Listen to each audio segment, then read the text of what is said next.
ಗಿಡ್ಡ ಭಾಷಣವನ್ನು ಮಾಡಬೇಕು ಅಂತ ಸಂಕಲ್ಪ ಮಾಡಿ ನಿಂತಿದ್ದೇನೆ. ಸಾಂಪ್ರದಾಯಿಕ ಯಕ್ಷಗಾನ ಒಂದು 7 ಶತಮಾನಗಳ ಹಿನ್ನೆಲೆ ಇರುವ ಯಕ್ಷಗಾನ ಬೇರೆ ಬೇರೆ ಆಯಾಮದಲ್ಲಿ ವಿಸ್ತರಣೆಗೊಂಡಿದೆ, ಬೇರೆ ಬೇರೆ ಆಯಾಮದಲ್ಲಿ ಬೆಳವಣಿಗೆಗೊಂಡಿದೆ. ಪರಂಪರೆ, ಸಂಪ್ರದಾಯ ಇಂತಹ ಮಾತುಗಳು ಅನೇಕ ಸಲ ಅದು ಸ್ವೀಕಾರವೋ ಚರ್ಚೆಯೋ ಅಥವಾ ಸಂವಾದಕ್ಕೋ ಕಾರಣವಾಗಿರಬೇಕಾಗ್ತಾ ಇರಲಿ. ಯಾವುದೇ ವಸ್ತು ಅಥವಾ ವಿಷಯ ಪ್ರಸ್ತುತ ಆಗೋದು ನಾವು ಯಾವಾಗಲೂ ಮಾತಾಡಿಕೊಂಡಿದ್ದಾಗ ಪ್ರಸ್ತುತ ಆಗುವಂತಹದ್ದು. ಈ ದಿಕ್ಕಿನಲ್ಲಿ ಒಂದು 6 ಶತಮಾನದಿಂದ ಯಕ್ಷಗಾನ ಸಾಗಿ ಸಾಗಿ ಸಾಗಿ ಬಂದ ಒಂದು ಸಂಪ್ರದಾಯ ಇದೆ. ಹಿರಿಯರಿಂದ ಕಿರಿಯರಿಗೆ ಒಂದು ಕೊಂಡಿಯಾಗಿ ಒಂದು ಪರಂಪರೆಯಾಗಿ ಬಂದಿದೆ. ತೆಂಕುತಿಟ್ಟು ಯಕ್ಷಗಾನಕ್ಕೆ ನಾನು ಪ್ರತ್ಯೇಕವಾಗಿ ಹೇಳದಿದ್ರೆ ಅದರ ಮಾತುಗಾರಿಕೆ ಇರಬಹುದು, ವೇಷಭೂಷಣ ಇರಬಹುದು, ಅದರ ಮೇಳ ಪದ್ಧತಿ ಇರಬಹುದು, ಅದರ ಮುಖವರ್ಣಿಕೆ ಇರಬಹುದು, ರಂಗಸ್ಥಳದ ನಡೆಗಳು ಇತ್ಯಾದಿ ಅನೇಕ ಸಂಗತಿಗಳು. ಅದಕ್ಕೆ ಮಾರ್ಗ ಪ್ರವರ್ತಕರು ಅನುಪಮ ಕಲಾವಿದರಾದ ಕೀರ್ತಿಶೇಷ ಕುರಿಯ ವಿಠಲಶಾಸ್ತ್ರಿಗಳು, ಯಕ್ಷಗಾನದ ನಟ ಸಾರ್ವಭೌಮ ಎಂಬಂತಹ ಪ್ರಕೃತಿಗೆ ಕಾರಣರಾದವರು. ನಾನು 2 ಮಾತುಗಳ ಬಗ್ಗೆ ಹೇಳ್ತೇನೆ. 1943ರಲ್ಲಿ ಧರ್ಮಸ್ಥಳ ಮೇಳದ ಸಂಚಾಲಕರಾದ ವಿಠಲಶಾಸ್ತ್ರಿಗಳು, 65ರಲ್ಲಿ ಅವರ 52ನೇ ವರ್ಷದಲ್ಲಿ ಕುಣಿಯುತ್ತಲೇ ಅವರು ರಂಗಸ್ಥಳದಲ್ಲಿ ಕುಸಿದು ಬಿದ್ದರು. ಸಾಮಾನ್ಯವಾಗಿ ಒಬ್ಬ ಕಲಾವಿದನಿಗೆ ಒಂದು 50-52 ವರ್ಷ ಪ್ರವರ್ಧಮಾನಕ್ಕೆ ಒಂದು ಒಳ್ಳೆ ಹೆಸರು ತೆಕ್ಕೊಳ್ಳುವ, ನಿಗಿ ನಿಗಿ ಹೇಳುವ ಕಾಲ ಅದು. ಆವಾಗ ವಿಠಲಶಾಸ್ತ್ರಿಗಳು ದಂತಕಥೆಯಾಗಿ ಆಗಿದೆ ಅವರ 52ನೇ ವರ್ಷದಲ್ಲಿ. ಭಾರತೀಯ ರಂಗಭೂಮಿಯ ಸೋದರ ಕಲೆಗಳು, ಭರತನಾಟ್ಯವೋ ಕಥಕ್ಕೋ ಕೊರಿಯೋಗ್ರಫಿಯೋ ಏನಿದೆ, ಕಥಕಳಿ, ಇದನ್ನೆಲ್ಲ ಅಧ್ಯಯನ ಮಾಡಿ ಯಕ್ಷಗಾನಕ್ಕೆ ಅನಿಯೋಜ್ಯವಾಗಿ ಅಳವಡಿಸಿ ಇವತ್ತು ನಾವು ಏನು ಕುಣಿತೇವೆ, ನಾಟ್ಯ ಪ್ರಕಾರದ ವಿಸ್ತರಣೆ ಏನಾಗಿದೆ, ಇದರಲ್ಲಿ ವಿಠಲಶಾಸ್ತ್ರಿಗಳ ಕೊಡುಗೆ ಇದೆ.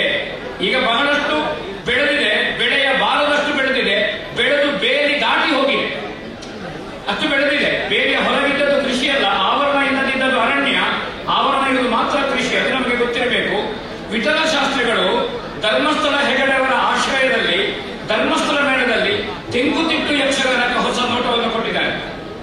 ಯಾರೇ ಗೆಜ್ಜೆ ಕಟ್ಟಲಿ ವಿಠಲಶಾಸ್ತ್ರಿಗಳನ್ನು ನೆನಪಿಸಿ ಗೆಜ್ಜೆ ಕಟ್ಟಬೇಕು.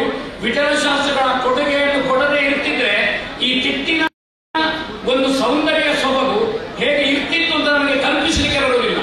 ಈ ಕೊಡುಗೆಯನ್ನು ಅವರು ಕೊಟ್ಟಿದ್ದಾರೆ. ಕುರಿಯ ಮನೆ ಮಳೆಗಾಲದಲ್ಲಿ ಉಳಿದ ಎಲ್ಲ ಮೇಳದ ಕಲಾವಿದರಿಗೆ ಅನ್ನ ಹಾಕುತ್ತಿದ್ದ ಆಶ್ರಯವನ್ನು ಕೊಟ್ಟ ಮನೆ. ಮನೆಯಲ್ಲೇ ಗುರುಕುಲವನ್ನಾಗಿಸಿ ಅಶನ ವಸನ ವಸತಿಯನ್ನು ಕೊಟ್ಟು ಗುರುಕುಲ ಪದ್ಧತಿಯ ಶಿಕ್ಷಣವನ್ನು ಕೊಟ್ಟ ಕೀರ್ತಿ ದಿವಂಗತ ಕುರಿಯ ವಿಠಲಶಾಸ್ತ್ರಿಗಳಿಗೆ ಸಲ್ಲಬೇಕು. ಯಕ್ಷಗಾನ ಮೇಳ ಪದ್ಧತಿಯ ಶಿಸ್ತು, ಅದರ ಚೌಕಿ ಶಿಸ್ತಿರಬಹುದು, ಕರೆಂಟ್ ಬಂದದ್ದಿರಬಹುದು, ವೇಷಭೂಷಣದ ವ್ಯವಸ್ಥೆ ಇರಬಹುದು, ಇದನ್ನೆಲ್ಲ ವೇಷದ ಸ್ವರೂಪವನ್ನು ರಿನೋವೇಷನ್, ಆವಿಷ್ಕಾರಿಕ ಆಯಾಮವನ್ನು ಕೊಟ್ಟ ಮೊದಲ ವ್ಯಕ್ತಿ ತೆಂಕುತಿಟ್ಟಿನಲ್ಲಿ ಕುರಿಯ ವಿಠಲಶಾಸ್ತ್ರಿಗಳು. ನಾನು ಬಡಗುತಿಟ್ಟಿನ ಪ್ರದೇಶಕ್ಕೆ ಹೋಗುವಾಗ ಅಲ್ಲೇ ಹಿರಿಯರು ಹೇಳ್ತಾರೆ, ತೆಂಕುತಿಟ್ಟು ಅಂತ ವಿಠಲಶಾಸ್ತ್ರಿಗಳನ್ನು ಸೀಮಿತ ಮಾಡಬೇಡಿ, ಸಮಗ್ರ ಯಕ್ಷಗಾನಕ್ಕೆ ಕಾಯಕಲ್ಪ ಕೊಟ್ಟ ವಿಠಲಶಾಸ್ತ್ರಿಗಳು ಅಂತ ಉತ್ತರ ಕನ್ನಡದವರು ಹೇಳ್ತಾರೆ. ಚಿಟ್ಟಾಣಿಯವರು ಹೇಳ್ತಾರೆ, 5 ಭಸ್ಮಾಸುರ ಮಡಲಿನ ಸೂಟೆ ಹಿಡ್ಕೊಂಡು ಹೋಗಿ ವಿಠಲಶಾಸ್ತ್ರಿಗಳ ಭಸ್ಮಾಸುರ ನೋಡಿ ಭಸ್ಮಾಸುರ ನೋಡಲಿಕ್ಕೆ ಪ್ರಯತ್ನ ಮಾಡುತ್ತಾರೆ ಅಂತ ಹೇಳುವರು ಪದ್ಮಶ್ರೀ ಚಿಟ್ಟಾಣಿಯವರು. ಮಾವನ ಹೆಗಡೆ ಒಂದು ಕಡೆಯಲ್ಲಿ ಹೇಳ್ತಾರೆ, ನಮಗೆ ಅಭಿನಯದ ಕಾನ್ಸೆಪ್ಟ್ ಅನ್ನು ಕೊಟ್ಟವರು ವಿಠಲಶಾಸ್ತ್ರಿಗಳು ಅಂತ ಅವರು ಹೇಳ್ತಾರೆ. ಇದು ವಿಠಲಶಾಸ್ತ್ರಿಗಳ ಸಾಧನೆಯ 1000ರಲ್ಲಿ ನಾನು 2 ಹೇಳಿದ್ದು, 998 ಇನ್ನು ಬಾಕಿ ಉಂಟು ಹೇಳಿದ್ದು. ಇಂತಹ ಮಹಾಸಾಧಕ ಅವರ ಹೆಸರಿನ ಪ್ರತಿಷ್ಠಾನ ನಡೆಸ್ತಾ ಇದ್ದೇವೆ. ಅದು 25 ವರ್ಷವನ್ನು ಪೂರೈಸಿದೆ. ಹಗರಗಣ ಗುರುಕುಲ ಪದ್ಧತಿ, ಯಕ್ಷಗಾನದ ರಿನೋವೇಷನ್ ಎಲ್ಲವನ್ನು ಧರ್ಮಸ್ಥಳದ ಆಶ್ರಯದಲ್ಲಿ ವಿಠಲಶಾಸ್ತ್ರಿಗಳು ಮಾಡಿದ್ರು. ಆ ಮನೆ ಯಕ್ಷಲೋಕಕ್ಕೆ ಅತ್ಯಂತ ಪ್ರೀತಿಯಿಂದ ದೊಡ್ಡ ಕೊಡುಗೆ ಕೊಟ್ಟಿದೆ. ಇನ್ನು ಒಂದು ವಿಷಯ ಹೇಳ್ತೇನೆ, ಯಕ್ಷಗಾನದ ಮನೆಯಲ್ಲಿ ಯಾವುದೇ ಮಡಿ, ಯಾವುದೇ ಜಾತಿಯ ವಿಷಯ ಇಲ್ಲದೆ ಒಬ್ಬ ಸಾಮಾನ್ಯನಿಂದ ಅಸಾಮಾನ್ಯನವರೆಗೆ, ಸರ್ವಮಾನ್ಯನಿಂದ ಸಾಮಾನ್ಯನವರೆಗೆ ಕುರಿಯ ಮನೆಯಲ್ಲಿ ಮುಕ್ತ ಪ್ರವೇಶ. ಯಾವಾಗ ಈಗಲ್ಲ, ಸಂಪ್ರದಾಯ ಇದ್ದ 80 ವರ್ಷದ ಹಿಂದೆಯೂ ಸಹಪಂಕ್ತಿ ಭೋಜನವನ್ನು ಅಡುಗೆ ಕೋಣೆಯಲ್ಲಿ ಮಾಡಿದ ಮನೆ ಇದ್ರೆ ಕುರಿಯ ಮನೆ. ಸಣ್ಣ ಕೊಡುಗೆ ಎಲ್ಲದು. ಊಟ, ಕಾಫಿ, ತಿಂಡಿ, ಶ್ರಾದ್ದಕ್ಕೆ 400 ಜನ ಆಗ್ತಿದ್ದ ಮನೆ ಅದು ಕುರಿಯ ಮನೆ. ಇದು ಅನೇಕ ಸಂಗತಿಗಳಿದೆ. ಅವರ ಉತ್ತರಾಧಿಕಾರಿ, ಅವರ ತಮ್ಮ ಮೇಳವನ್ನು ಮುನ್ನಡೆಸಿದ ರಾಮಶಾಸ್ತ್ರಿಗಳ ಮಗ ಕುರಿಯ ಗಣಪತಿ ಶಾಸ್ತ್ರಿಗಳು. ನಾನು ಅವರ ಬಗ್ಗೆ ತುಂಬಾ ಹೇಳುವುದಿಲ್ಲ. ಒಂದು ಆಜ್ಞಾಶಕ್ತಿ, ರಂಗ ನಿರ್ವಹಣೆ, ಸ್ವತಃ ವೇಷಧಾರಿ, ಸಮಗ್ರ ಪರಿಕಲ್ಪನೆ, ಕಲಾವಿದರಲ್ಲಿರುವ ಪ್ರೀತಿ, ರಂಗಸ್ಥಳದ ನಿರ್ದೇಶನ, ಭಾಗವತರ ಸ್ಥಾನ ಅಂತ ನಾವು ಏನು ಹೇಳ್ತೇವೆ, ಭಾಗವತರ ಸ್ಥಾನದ ಸರ್ವಾಂಗಗಳನ್ನು ಅನುಷ್ಠಾನ ಮಾಡಿ ಅದನ್ನು ರಂಗದಲ್ಲಿ ಪ್ರದರ್ಶನ ಮಾಡುವಲ್ಲ ಬೆರಳೆಣಿಕೆಯಲ್ಲ, ಮೊದಲ ಎಣಿಕೆಯ ಭಾಗವತ ಕುರಿಯ ಗಣಪತಿ ಶಾಸ್ತ್ರಿಗಳು. ಅದು ಅಶ್ವನಿ ದೇವತೆಗಳಿದ್ದಾರೆ. ಯಕ್ಷಗಾನದ ರಂಗಸ್ಥಳದಲ್ಲಿ ಮದ್ಲೆಗಾಡು ಅಂದ್ರೆ ಭಾಗವತ ದಂಪತಿಗಳಿದ್ದಾರೆ. ಅತ್ಯಂತ ಹೆಚ್ಚು ಕುರಿಯ ಶಾಸ್ತ್ರಗಳು ವಿಜೃಂಭಿಸಿದ ಲೆಜೆಂಡ್ ಮದ್ಲೆಗಾರ ನೆಟ್ಟೆ ನರಸಿಂಹಭಟ್ರಿಗೆ ಸಲ್ಲಬೇಕಾದ ಕೀರ್ತಿ ಅವರ ಕನಕಮ್ಮ ಸಂಜಾತ. ಆ ಸ್ಥಾನವನ್ನು ಸಮರ್ಪಕವಾಗಿ ಮತ್ತು ವಿಶಿಷ್ಟವಾಗಿ ತುಂಬಿಸಿಕೊಟ್ಟು ಅದು ಶಂಕರ ಭಟ್ರು ಮೆರೆದದ್ದು ಮತ್ತು ಕುರಿಯದವರು ಮೆರೆದದ್ದು ಪರಸ್ಪರ ಅವರು ಹೇಳಬೇಕು. ಅದು ಶಂಕರನವರ ಚೆಂಡೆಗಾರಿಕೆಯಲ್ಲಿ ಅವರ ಭಾಗವತಿಗೆ ಶಿಖರೋಚ್ಚಕ್ಕೆ ಹೋಗಿದೆ. ಅದ ಅನೂಹ್ಯವಾದಂತಹ ಜೊತೆ. ಇವತ್ತು ಒಂದು 70ರ ತರುಣ ಕುರಿಯದವರು, ಒಂದು 74ರ ತರುಣ ಶಂಕರ ಭಟ್ರಿದ್ದಾರೆ. ವರ್ತಕಾಮ ಕಾಲದ ಭಾರತೀಯ ರಂಗಭೂಮಿಯ ಶ್ರೇಷ್ಠ ಕಲಾವಿದರು, ಯಕ್ಷಗಾನದ ಶ್ರೇಷ್ಠ ಕಲಾವಿದರು ಅಂತ ನಾನು ಹೇಳುವುದಿಲ್ಲ. ಕುದುರೆಕೋಡ್ಲು ಪರಂಪರೆಯ ರಾಮಮೂರ್ತಿಯವರಿದ್ದಾರೆ, ಪೂರ್ಣೇಶ್ ಆಚಾರ್ಯರಿದ್ದಾರೆ, ಮತ್ತು ಉಳಿದ ಜಗದರ ವಿರಾಮ ಪಡೆದಿದ್ದಾರೆ, ಬಿಜಾರ ಬಾಲಕೃಷ್ಣ, ಆಮೇಲೆ ಮುರಳಿ ಕನ್ನಡಿಕಟ್ಟೆ, ಹಾಗೆ ನಮ್ಮ ಹಾಸ್ಯಗಾರರು ಮಣಿಯಾಣಿ ದೊಡ್ಡ ಮತ್ತು ಎಲ್ಲರೂ ಪ್ರಸಾದ್ ಸವಣವರು ಇವರೆಲ್ಲ ಇದ್ದಾರೆ. ಯಕ್ಷಗಾನದ ಸಂಪ್ರದಾಯ, ನಾನು ಪೂರ್ತಿ ಸಂಪ್ರದಾಯಕ್ಕೆ ಇದು ಬದ್ಧವಾಗಿ ಉಂಟು ಅಂತ ನಾನು ಹಠ ಕೊಟ್ಟು ಹೇಳುವುದಿಲ್ಲ. ಆದರೆ ಒಂದು ಕಿರಾತಾರ್ಜುನ ಪ್ರಸಂಗ, ಒಂದು ಹಳೆ ಜಾಬನ್ನು, ಆ ತಾಳದ ಗತಿ, ನಡೆ, ಇದರ ಒಂದು ಎಸೆನ್ಸ್, ಇದನ್ನು 1.5 ಗಂಟೆ ಒಳಗೆ ಈ ಭಾಗವತರು, ಈ ಹಿಮ್ಮೇಳದವರು, ಕಲಾವಿದರು ಮಾಡಿ ಪೂರೈಸ್ತಾರೆ. ಇದನ್ನೆಲ್ಲ ತಾವು ಸರಿಬೇಕು. ಮುಂದಿನವರಿಗೆ, ಅಭ್ಯಾಸಿಗಳಿಗೆ ಇದೊಂದು ಕಾನ್ಸೆಪ್ಟ್, ಇದೊಂದು ಪಠ್ಯ ಆಗಬೇಕು ನಮ್ಮ ನಿರೀಕ್ಷೆ ಇದೆ. ಈ ಪಟ್ಲ ಫೌಂಡೇಶನ್ ಇಂತಹ ಒಂದು ಸಾಂಪ್ರದಾಯಿಕತೆಗೆ ಒತ್ತು ಕೊಡುವ ಇದನ್ನು ನಾನು ಹೆಮ್ಮೆ ಪಡುತ್ತಾ ಪಟ್ಲ ಸತೀಶ್ ಶೆಟ್ಟಿ ಮತ್ತು ಎಲ್ಲರಿಗೂ ತಲೆ ತಗ್ಗಿಸಿ ನನ್ನ ಮಾತು ಮುಗಿಸ್ತೇನೆ. ಮತ್ತೆ ಎಲ್ಲಿಯೂ ನಾನು ಮಾತಿಗೆ ಬರುವುದಿಲ್ಲ. ಕೊನೆಯ ಧನ್ಯವಾದವನ್ನು ಈಗಲೇ ಹೇಳ್ತೇನೆ. ಭಾಗವತ ಪ್ರದರ್ಶನವನ್ನು ಚಂದ ಮಾಡಿಕೊಡಬೇಕು ಎಂದು ವಿನಂತಿ ಮಾಡ್ತೇನೆ.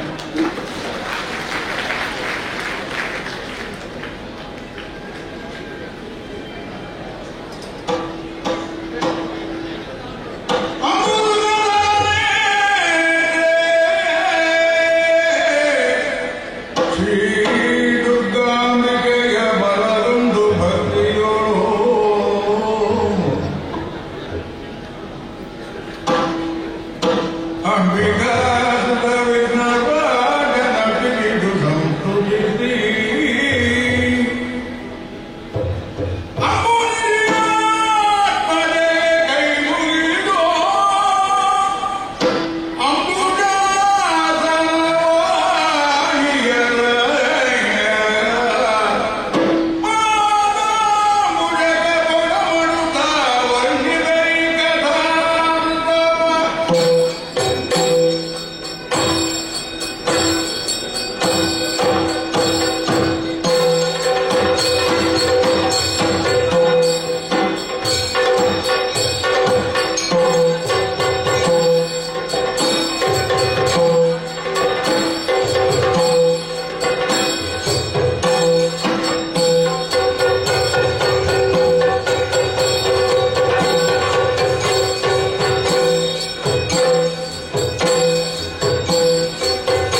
ನಮ್ಮೆಲ್ಲರ ಒಳಿತಿಗಾಗಿ ನಮ್ಮಣ್ಣನಾದಂತಹ ಧರ್ಮಜ ಬ್ರಾಹ್ಮಣರನ್ನು ಬೇಡಿಕೊಂಡರು. ಆವಾಗ ಅವರು ಅರಸಿದ ಹಾಗೆ ಅವರ ಮಾರ್ಗದರ್ಶನದಂತೆ ಅಷ್ಟೇ ಅಲ್ಲದೆ ವೇದವ್ಯಾಸರು ಹೇಳಿದಂತಹ ಮಂತ್ರವನ್ನು ತಮ್ಮನಾದಂತಹ ಅರ್ಜುನನಿಗೆ ಉಪದೇಶ ಮಾಡಬೇಕು. ಇದರಿಂದಾಗಿ ನಮ್ಮ ಜೀವನವು ಪಾವನವಾಗಬೇಕು. ಯಾವುದೇ ಒಂದು ಕಷ್ಟ ಕಾರ್ಪಣ್ಯಗಳು ಕೂಡ ನಮ್ಮನ್ನು ಬಾಧಿಸಬಾರದು ಎನ್ನುವಂತ ಉದ್ದೇಶದಿಂದ ವೇದವ್ಯಾಸರು ಅನುಗ್ರಹಿಸಿದಂತಹ ಮಂತ್ರವನ್ನು ನನಗೆ ಉಪದೇಶಿಸಿದ. ಸ್ಮೃತಿ ಎರಡು ಮಂತ್ರಗಳನ್ನು ಉಪದೇಶಿಸಿ ಶಿವನ ಕುರಿತಾಗಿ ತಪಸ್ಸನ್ನಾಚರಿಸಬೇಕು ತಮ್ಮ ಅರ್ಜುನ ಹೀಗೆಂದು ನನ್ನನ್ನು ಆಶೀರ್ವದಿಸಿ ಕಳುಹಿಸಿಕೊಟ್ಟ. ಹಾಗೆಯೇ ಸದಾ ಕಾಲವು ನಮ್ಮನ್ನು ಅರಸುವಂತ ಬ್ರಾಹ್ಮಣರಿಗೆಲ್ಲವರಿಗೂ ಕೂಡ ವಂದಿಸುತ್ತ ದೇವತೆಗಳನ್ನು ಪೂಜಿಸುತ್ತ ಉತ್ತರದ ಕಡೆಗೆ ಪಯಣವನ್ನು ನಾನು ಬೆಳೆಸಿದ್ದೇನೆ. ಹಿರಿ ಕಾನನಗಳನ್ನೆಲ್ಲ ದಾಟುತ್ತಾ ಬಹಳಷ್ಟು ಮುಂದೆ ಬಂದೆ. ಶಿವನ ತಪಸ್ಸಾಗಿ ನಡೆಯುತ್ತೇನೆ.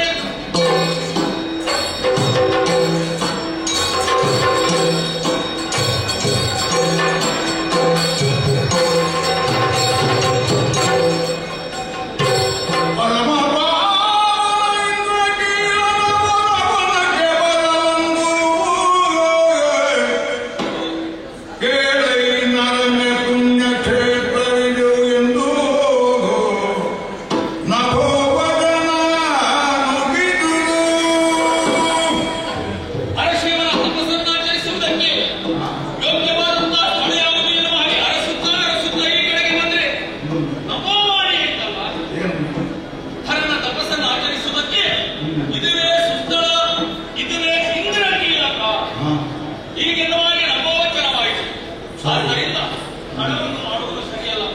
ಅವನ ತಪಸ್ಸನ್ನು ಆಚರಿಸುವುದಕ್ಕೆ ದೇಹವನ್ನು ಶುದ್ಧೀಕರಿಸಿಕೊಳ್ಳಬೇಕು. ನಾಶಿಕಾಗ್ರ ಪುಟದಲ್ಲಿ ದೃಷ್ಟಿಯನ್ನೇರಿಸಿ ಆ ಪರಮಾತ್ಮನನ್ನು ವಹಿಸುವುದಕ್ಕೆ ಇಲ್ಲೇ ಇರುತ್ತೇನೆ.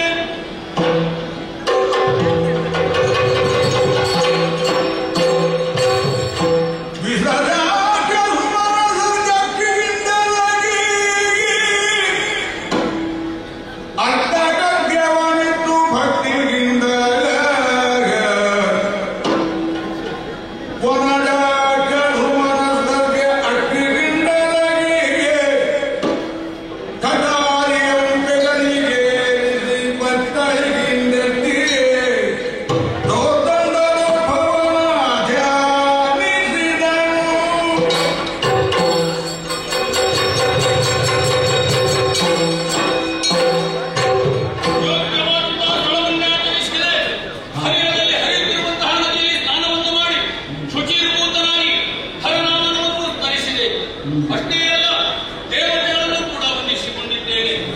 ನನ್ನ ದೇವರಾದಂತಹ ಕೃಷ್ಣ ಪರಮಾತ್ಮನನ್ನು ಕೂಡ ಮನಸಾರ ಸ್ಮರಿಸಿಕೊಂಡಿದ್ದೇನೆ. ಯೋಗ್ಯವಾದಂತಹ ಅಸ್ತ್ರಗಳನ್ನು ಕೈಯಲ್ಲಿ ಧರಿಸುತ್ತಾ ಶಿವನನ್ನು ತಪಸ್ಸು ಮಾಡುತ್ತೇನೆ.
ಬೇಕೋ ಅದು ಎಲ್ಲವೂ ಕೂಡ ನಿನ್ನಲ್ಲಿ ಅಡಕವಾಗಿದೆ.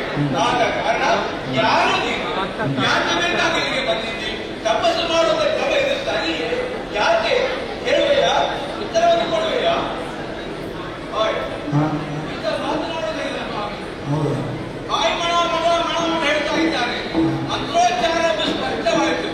ಆದ್ರೆ ನನ್ನ ಪ್ರಶ್ನೆಗೆ ಸಮರ್ಪಕವಾದಂತಹ ಉತ್ತರ ಇಲ್ಲ ಕೊಟ್ಟಿರೋದಲ್ಲ. ಹಾಗಾದ್ರೆ ಏನು ಮಾಡೋಣ?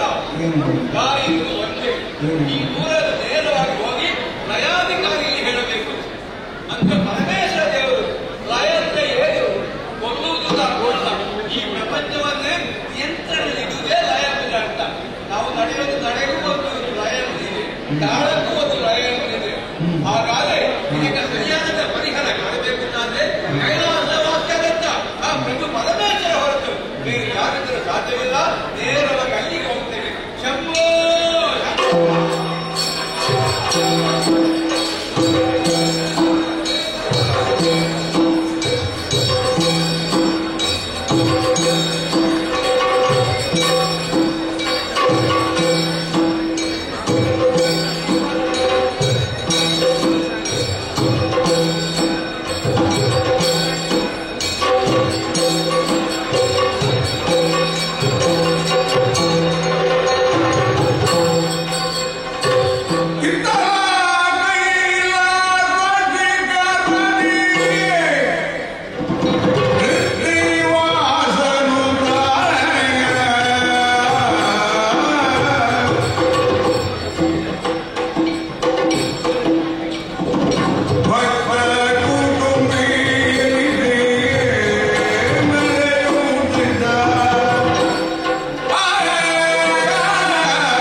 ಕಾಲಿಗೆ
ಇದ್ದೇನೆ.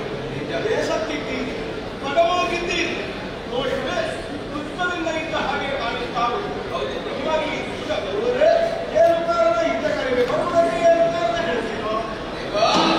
ಲಾಲಿಸಬೇಕು ಪರಮೇಶಗೆ ನಿನ್ನ ಕೃಪೆಯಿಂದಿ ಒಳಗೆ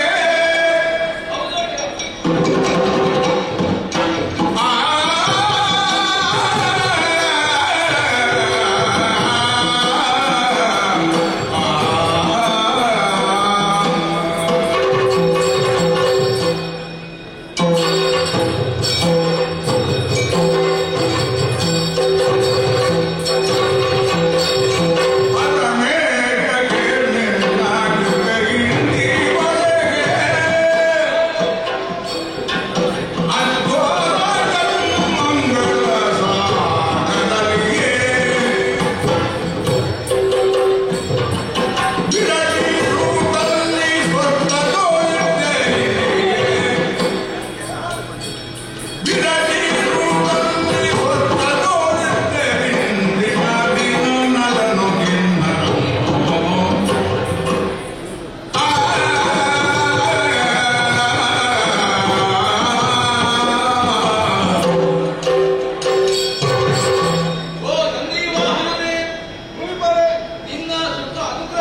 ಕಣ್ಣಿಗೆ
ಸಂಸ್ಕೃತಿ